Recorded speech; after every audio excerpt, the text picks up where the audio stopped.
What I found very prominent he brought back down to earth pretty quickly is that these people are using Jack White, the song Jack White, Top Yourself.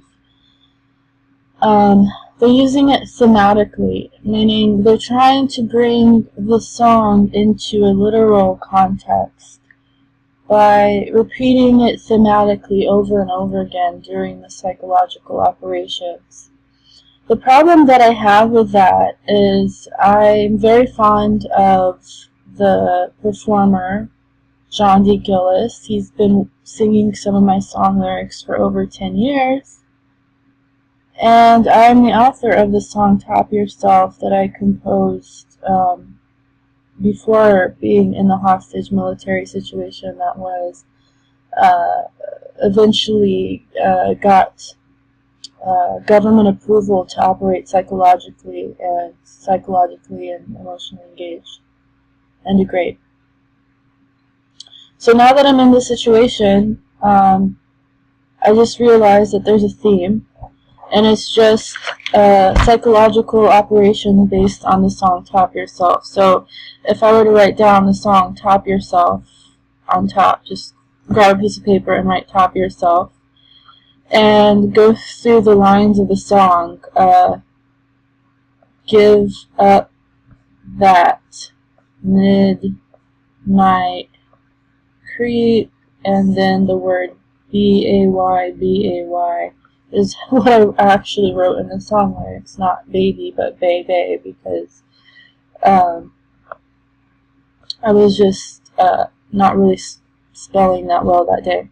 Anyways, they go through the lines of the song, and they categorize them, and they thematically use the song Top Yourself in order to engage in what's psychological warfare by psychologically torturing a person. And the problem I'm having with that is Top Yourself is an infringed song lyric. I am the author of that song, and because I'm the author of the song Top Yourself, the military does not have any right to use it thematically or intellectually as part of what they would consider a profession, because it's copyright protected, it's illegal. But they're doing it anyways because they're using copyright infringement in itself. The bigger picture about what they're doing as a whole is copyright infringement is no longer illegal by definition of what this military is considering, how they're degrading a person. Copyright infringement to the military government is not illegal. It's just how we psychologically torture people. So they're using copyright infringement as a way to psychologically and emotionally engage with me and then use it against me. Almost try to convince me that it wasn't illegal and that we just do this in order to engage psychologically and emotionally. And there's nothing illegal about it. So what we just watched before I published this one, a guy standing in front of a bay area, was what they would consider to be the midnight creep. And they go through the list of the song and almost by number create thematically, based on each sentence of the song, a commercial or an advertisement. And I know automatically when I see it that, okay, this is part of the Top Yourself Jack White song theme from the Blunderbuss album, and this is my intellectual property, but this is actually being used to psychologically torture me and engage with me emotionally. I can recognize it immediately.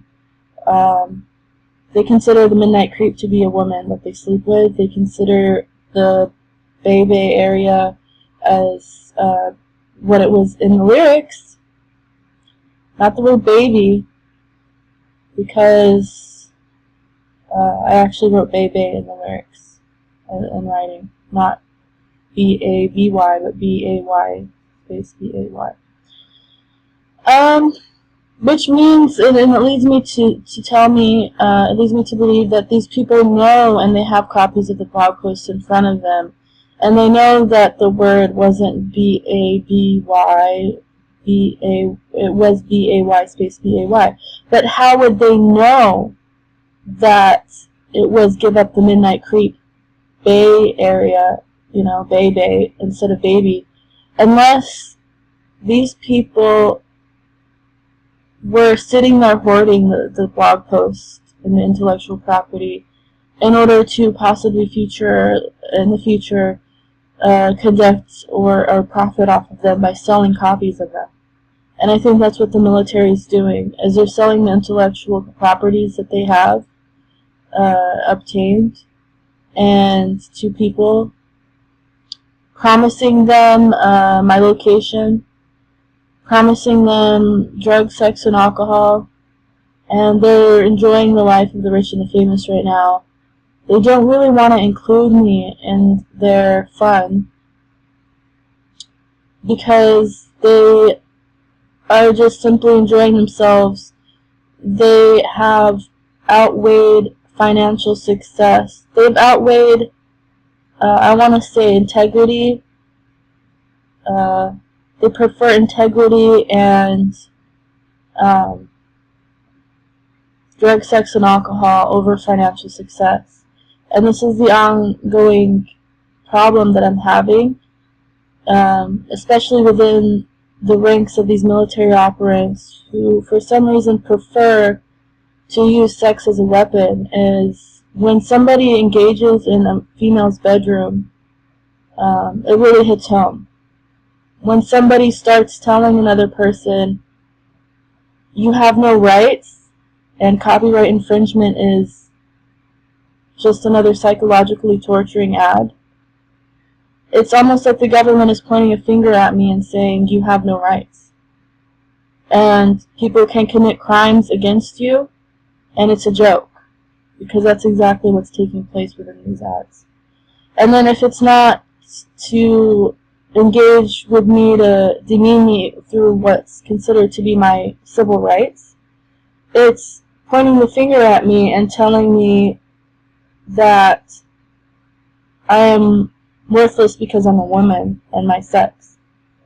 So they're using, I guess in 2 sentences, my gender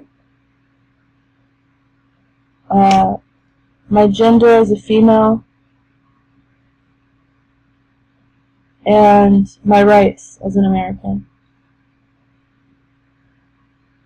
And they're using this in order to tell me that I don't have these, in order to engage in what they consider to be psychological warfare.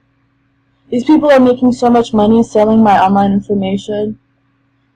I started realizing that they actually have a channel set up, and what they do is they share what I'm looking at on any specific day or what I'm researching, because I do a lot of internet research, not just listening to music, but I do a lot of intellectual research of what people do at school every day, and I enjoy doing it, and it seems like a lot of other people enjoy watching me.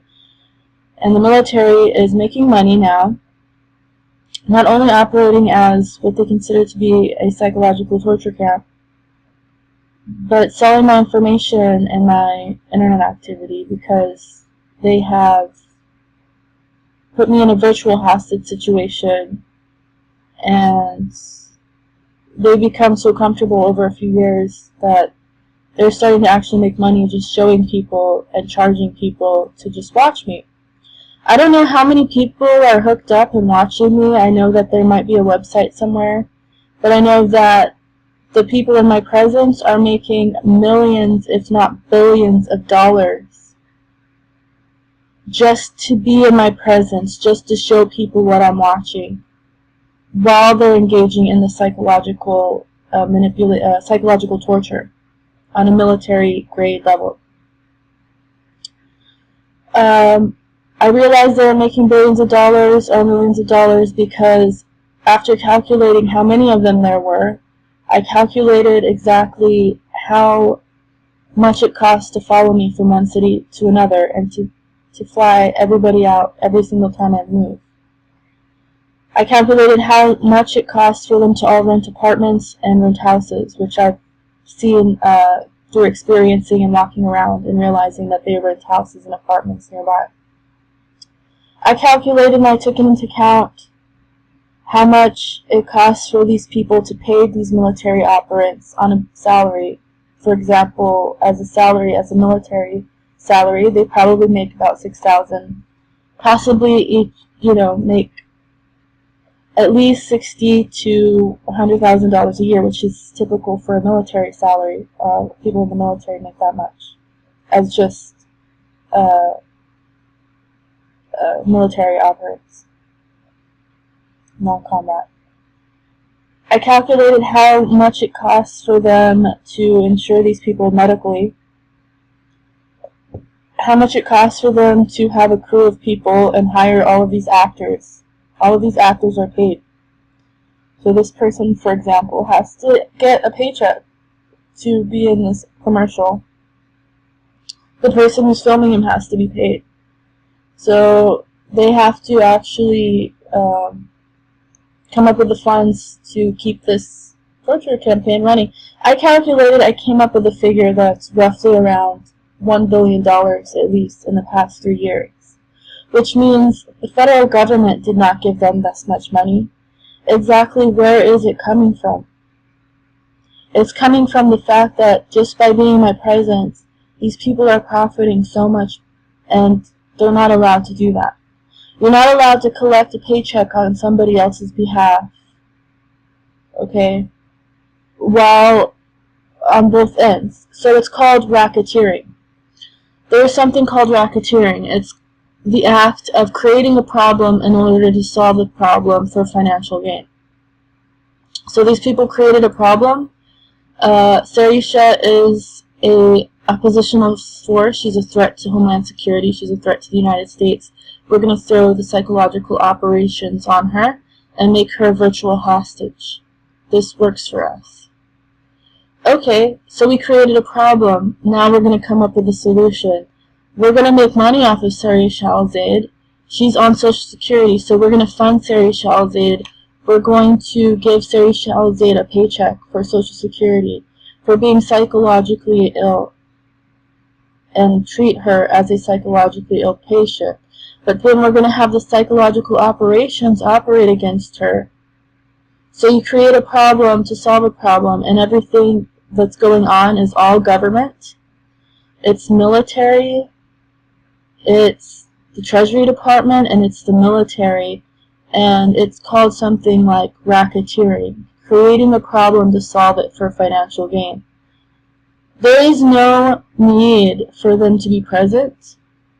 Their presence is unwelcome and unneeded and unnecessary because there is no threat against the United States or national security. It's probably looks really relevant on paper, but there's actually no explanation for what they're doing, other than being in a situation, being present, and collecting money off of somebody else's existence while oppressing them very, very violently at the same time.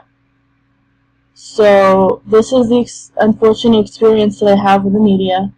This is the real experience that I'm experiencing on a daily basis. There is no lawyers. There is no lawsuits going on. There is no money. There is just the military and the federal government, which seems to just be present at all times. And I have no real communication with them other than you are a female and therefore you are worthless and you have no rights as an American. And that's all the real communication I've actually had from the federal government and the Treasury Department. And it repeats on